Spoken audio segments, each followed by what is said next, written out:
नमस्कार बच्चों, कैसे हो आप सब लोग। बेटा आज हम करेंगे आपकी हिंदी की पुस्तक कृतिका भाग 2 का फर्स्ट लेसन, जिसका नाम है माता का आंचल।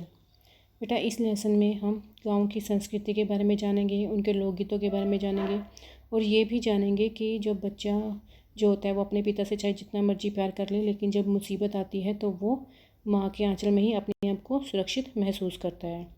तो ये जो माता का आंचल है ये शिव पूजन सहाय ने लिखा है, तो ये उन्हीं की ही स्टोरी है। तो अब हम शुरू करते हैं लेसन। देखो, जहाँ लड़कों का संग तहाँ बाजे मृदंग, जहाँ बुड्ढों का संग तहाँ खर्चे का तंग। अब देखिए यहाँ पे कहते हैं कि जहाँ पर हम उम्र आपस में लड़के मिल जाते हैं तो वहाँ पर क्या होती है, बाजे बजने लगते हैं, और जहाँ पर बुढ़े साथ में हो जाते हैं तो वहाँ पे क्या हो जाता है कि वहाँ पर लोग खर्चे से भी तंग हो जाते हैं। तो देखो, हमारे पिता तड़के उठकर निपट नहाकर पूजा करने बैठ जाते थे। हम बचपन से ही उनके अंग लग गए थे। माता से केवल दूध पीने तक का नाता था, इसलिए पिता के साथ ही हम भी बाहर की बैठक में ही सोया करते।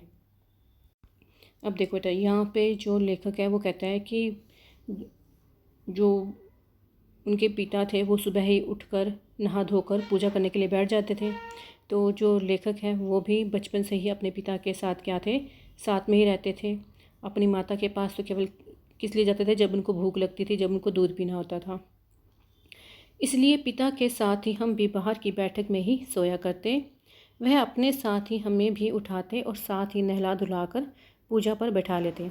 देखो, जो बच्चे थे वो अपने पिता के साथ रहना चाहते थे, तो वो क्या करते थे, अपने पिता के पास ही सोते थे, जिसकी वजह से उनके पिता उनको सुबह उठाते थे, नहला धुलाकर उनको अपने साथ पूजा पर ही बैठा लेते थे।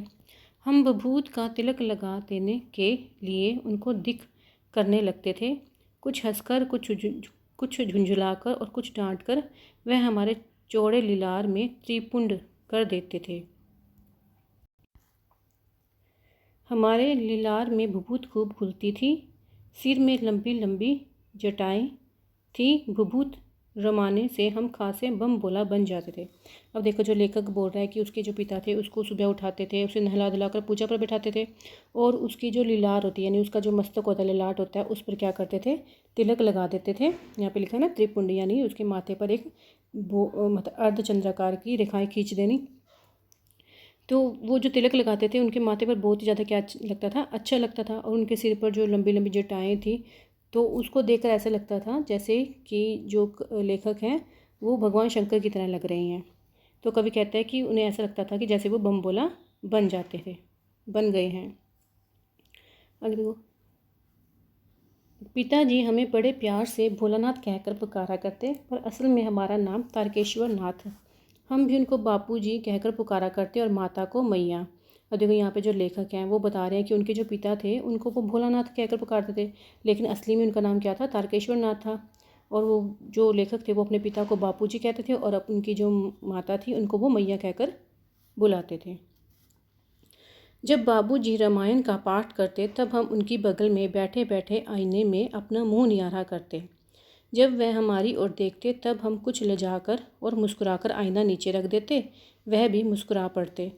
अब यहाँ पे देखो, जब उनके जो पिताजी रामायण का जब पाठ करते थे तो वो साथ में बगल में तो बैठे होते थे, लेकिन वो रामायण का पाठ सुनने के बजाय क्या करते थे, आईने में अपने आप को निहारा करते थे।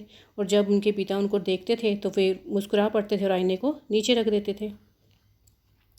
पूजा पाठ कर चुकने के बाद वह राम राम लिखने लगते। अपनी एक राम नामा बही पर 1000 राम नाम लिखकर वह उसे पाठ करने की पोथी के साथ बांध कर रख देते। अब देखो, जो लेखक के पिता थे वो क्या करते थे, जब पूजा हो जाती थी तो फिर वो राम नाम लिखने लग जाते, और उन्होंने एक बही बनाई हुई थी जिस पर राम नाम लिखा हुआ था। तो उसी में मतलब 1000 बार राम नाम लिखकर वो क्या करते थे, उसी पोथी के साथ उसको वहाँ पे रख देते थे। पोथी बेटा पुस्तक को बोलते हैं। फिर 500 बार कागज़ के छोटे छोटे टुकड़ों पर राम नाम लिखकर आटे की गोलियों में लपेटते और उन गोलियों को लेकर गंगा जी की ओर चल पड़ते थे। अब ये देखो, जब राम नाम की बही में राम नाम लिखने के बाद वो क्या करते थे कि कागज़ों के 500 छोटे छोटे टुकड़े लेते थे, तो उनमें क्या करते थे कि वो आटे की गोलियां लपेट देते थे और उस पर राम नाम लिखते थे, और उन गोलियों को क्या करते थे कि वो गंगा जी के पास गंगा नदी के पास जाते और उन गोले को गंगा में क्या करते थे, डाल देते थे। तो बेटा आज के लिए इतना ही। ओके बेटा।